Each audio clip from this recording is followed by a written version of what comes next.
15 رمضان کو سورہ کوثر کی پہلی تفسیر بن کر صحن عصمت میں رحل قرآن پر جو دوسرا قرآن نازل ہوا اسے حسن کہتے ہیں۔ جن دو ہستیوں سے مصطفیٰ کی نسل چلی اس میں سے ابتر کے جواب کو حسن کہتے ہیں۔ اگر کوئی بندہ کسی بڑے بندے کے ساتھ افطاری کر لے تو بڑا فخر کرتا ہے، میں فلانے آدمی کے ساتھ افطاری کی ہے۔ کوئی بندہ کسی بڑے عالم کے ساتھ کرے، کسی فقیہ کے ساتھ کرے، کسی سیاستدان کے ساتھ کرے تو کیا کہتے ہیں ہم نے اس کے ساتھ افطاری کی ہے، اس کے ساتھ سحری کی ہے۔ اور مسلمانوں زیادہ سے زیادہ جب تم جمپ لگاؤ تو یہی کہتے ہو نا کہ ہم نے مکے میں بیٹھ کر افطاری کی، ہم نے مدینے میں بیٹھ کر افطاری کی۔ کہتا خوش ہوتے ہیں تو کہتے ہیں ہم نے نجف میں بیٹھ کر افطاری کی۔ تو کرنا پوری کائنات میں اکلوتا ہے حسن بادشاہ جس نے سحری وحدت کے ساتھ کی، افطاری رسالت کے ساتھ کی۔ اور جن کے سحر اور افطار وحدانیت اور رسالت کے ساتھ ہوتے ہو تو یہ آوارہ ماؤں کے بچے ایسے مالکوں کا مقابلہ کیسے کر سکتے؟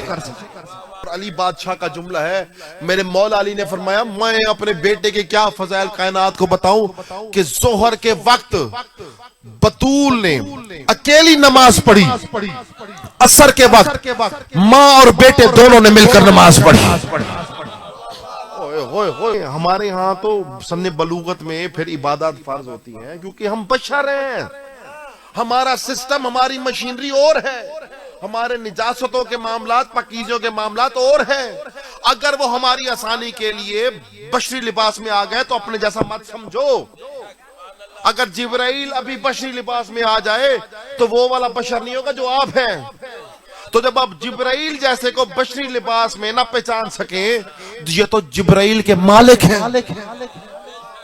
علامہ رجب البرسی وہ اپنی کتاب میں جملہ کہتے ہیں، وہ کہتے ہیں کہ یہ ہستیاں جب بھی کائنات میں آئیں یہ کپڑوں سمیت آئیں اور آتے ہی انہوں نے عبادت کی اور قرآن کی تلاوت کی۔ یہ اس لیے رکھا گیا کیونکہ باقی انسان پیدا ہوتے ہیں، ان کے ہاں ولادتیں ہوتی ہیں، ان کے ہاں ظہور ہوتا ہے، ظہور ہوتا ہے، نزول ہوتا ہے، ان کے ہاں کیا ہوتا ہے؟ تنزیل ہوتی ہے۔ اور جب آپ دیکھیں کہ جب سرکار حسن بادشاہ دنیا میں آئے تو ام ایمن وہاں پر موجود تھی، تو سرکار محمد مصطفیٰ آئے تو سرکار محمد مصطفیٰ نے کہا ام ایمن کو کہ میرا بیٹا مجھے لا مجھے دو۔ اب دیکھیں نا سرکار کے اپنے تو بیٹے تھے نہیں، اب پہلا بچہ ہے حسن بادشاہ، اب کتنا خوش ہوگا نانا۔ یہ بیٹے تھے محمد کے لیکن آئے سیدہ کے گھر، اس لیے تو کہتے ہیں سبت محمد، سبت محمد کہا جاتا ہے۔ تو کہا مجھے دو، تو انہوں نے کہا کہ یہ ابھی دنیا میں آئے ہیں، ابھی نے غسل ہی نہیں دیا۔ تو سرکار مسکرائے، انہوں نے کہا کہ ان کو غسل کی ضرورت نہیں ہوتی، جنہیں اللہ پاک کر کے بھیجے انہیں بشر کیا پاک کر سکتا ہے۔ اب جب حسن بادشاہ کو لیا ایسے گود میں اٹھایا اور بار بار چہرہ دیکھتے رہے، غور سے چہرہ دیکھنے لگے، مسکراتے بھی جاتے تھے، حسن بادشاہ کا چہرہ بھی دیکھ رہے تھے۔ اب نانا ہے، نواسا پیارا ہے نا، پیار تو ہوگا، بڑا خوش ہو مسکرا۔ ام ایمن نے کہا کیا دیکھ رہے ہیں؟ جملہ خوش ہو کر سنے گا، پوچھا کیا دیکھ رہے ہیں؟ کہا آج جی بھر کر میں محمد کو دیکھ رہا ہوں۔ یعنی نماز نے نماز کو اذان سنائی، قرآن نے قرآن کے بوسے لیے۔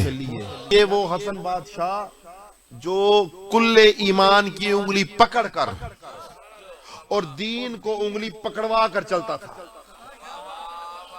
جب ام ایمن کو محمد مصطفیٰ نے جب حسن بادشاہ کو واپس کیا، ام ایمن کے ہاتھوں میں دیا اور جب کمرے سے باہر جانے لگے تو ام ایمن دلی میں سوچتی ہیں ابھی تو یہ بچہ حسن بادشاہ دنیا میں آئے ہیں، نہ انہیں سرکار نے لعاب چسوایا ہے، نہ انہیں گھٹی دی ہے، نہ کچھ پلایا ہے، اور یہ واپس جا رہے ہیں یہ کر کیا رہی ہیں؟ ابھی وہ دل میں ام ایمن سوچ رہی تھی کہ محمد مصطفیٰ جب دروازے تک پہنچ چکے تھے فوراً مڑے واپس آئے، ام ایمن کے قریب آئے، سر پر ہاتھ پھیرا، ہاتھ پھیرتے ہوئے کہا بیٹی میں مغرب کے بعد آؤں گا، حسن کو زبان بھی چسواؤں گا اور گھٹی بھی دوں گا، کیونکہ ابھی حسن روزے سے ہے۔